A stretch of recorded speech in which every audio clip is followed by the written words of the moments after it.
pesos sa unang hiram pa lamang. 7 times mo siyang babayaran, longer term, and easy to apply.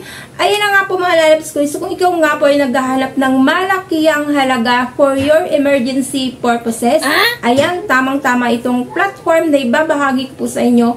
Dahil dito nga po is na-approve po ako dito for 5,000 pesos kahit na first-timer borrower. Easily apply, longer terms, and no interest.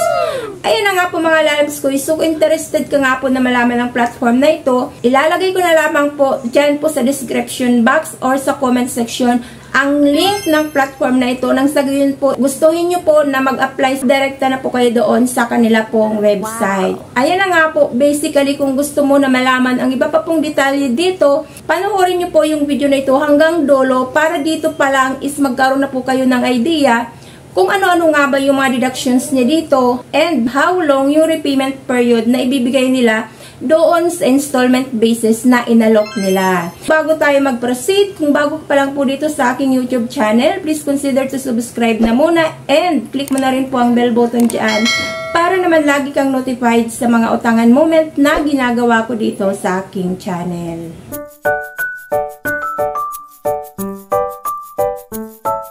Paalala na muna, hindi po ako dito promoter at ahente ng platform na babanggitin ko sa video na ito. Nakasalalay na po yan sa inyo kung susubukan nyo pa rin po itong utangan or hindi. So, ang tinutukoy ko nga po na platform ay si Flipcash Online Loans Philippines. Under po siya ni Prema Fintech Philippines Lending Corporation. So, under Securities and Exchange Commission naman, with registration number C201951100 and then with certificate of authority number 2917. Product information, nag-aalok nga po siya dito starting from 1,000 up to 30,000 pesos. So, effective annual percentage rate is 34.68%.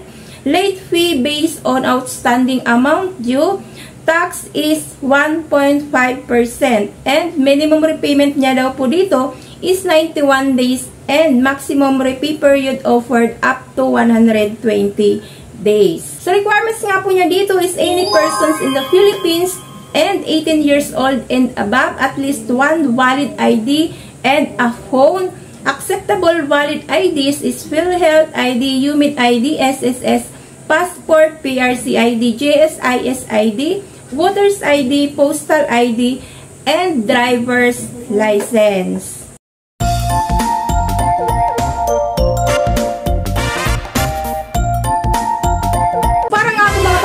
Mag-apply dito kay Flipcash, search nyo lamang po dyan sa Google ang kanila pong website. After nga po nyan, makikita nyo na po kagad dyan ang kanila pong homepage. So, quick login. So, highest loan amount niya dito is 25,000 pesos. Click lamang po natin itong Get Cash Today. Kailangan po dito mag-register using your cellphone numbers and then login lamang po kayo. So next po nga dyan, mag-fill up na po tayo kagad dito ng information authentication. So dito nga po 3 steps lang ang gagawin natin until po na matapos po natin ang kanila pong application. So dito unang-unang hihingin nga po is personal information. So pagpapakilala ng sarili including po yung full name nyo, gender, birthday, educational background, and permanent and current address. Next po yan dyan is extra information. So dito nga po sa extra information, ito po yung contact person na hihingiin po nila. So dito nga po is 3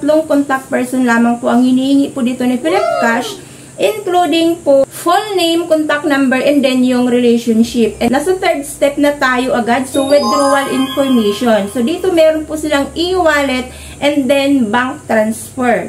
Sa e-wallet naman po nila, allowed po ang GCash, GrabPay, and PayMaya. And then, meron din po sila ditong for pick-up, kagaya po ni M. Luwelier and then ni RD Phone Shop. And then, yung third nga po dito is bank transfer kung meron po kayong mga bank account. So, meron na po kaagad dito na nag-pop up, you have completed all the personal information form.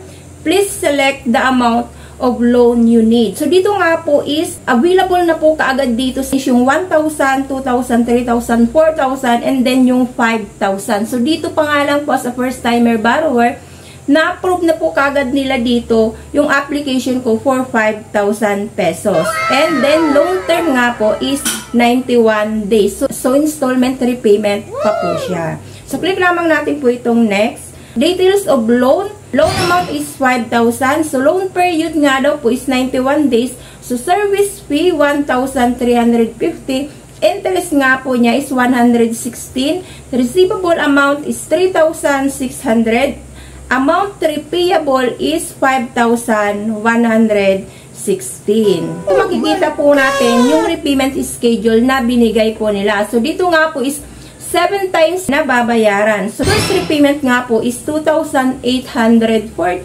This May 20, 2024. And then yung second repayment is 1,535, which is on May 27, 2024. Third repayment is 359 on June 3, 2024. Fourth repayment is 103 on June 17, 2024. Fifth repayment po is 103 ulit. Ngayon namang July 1, 2024. And then another 103 pesos para doon sa sixth repayment ng July 15, 2024. And then yung last nga po dito na repayment mo is 99 pesos, which is na sa August 12, 2024.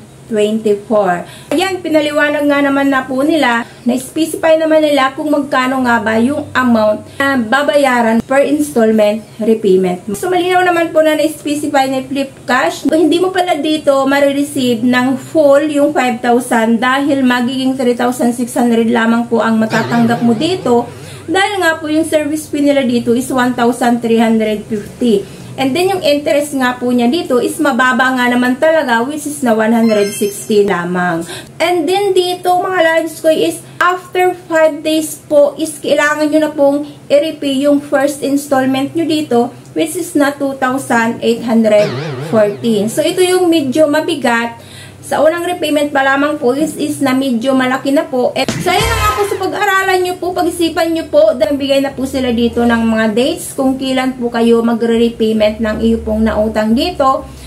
And magtatapos naman po yan within 91 days po na nahulugan po. So, pag-isipan nyo po, pag-aralan nyo po kung kakayanin nyo po ba yung ganito pong sistema ng pagpapautang po ni Flipcash. Dahil dito nga po is specify naman na nila ng malinaw na ito yung mga deductions mo and then ito lang po yung amount na marireceive mo and then ito rin yung mga dates kung kailan mo i-repay yung nautang mo na pera. Kung okay na po kayo dito sa sistema ng patakaran po ni Flipcash, i-click nyo lamang po itong confirm and then dito makikita nyo na po kaagad yung loan application submitted successfully. So, you may receive a contact from our credit analysis team via phone call or SMS within 1 hour.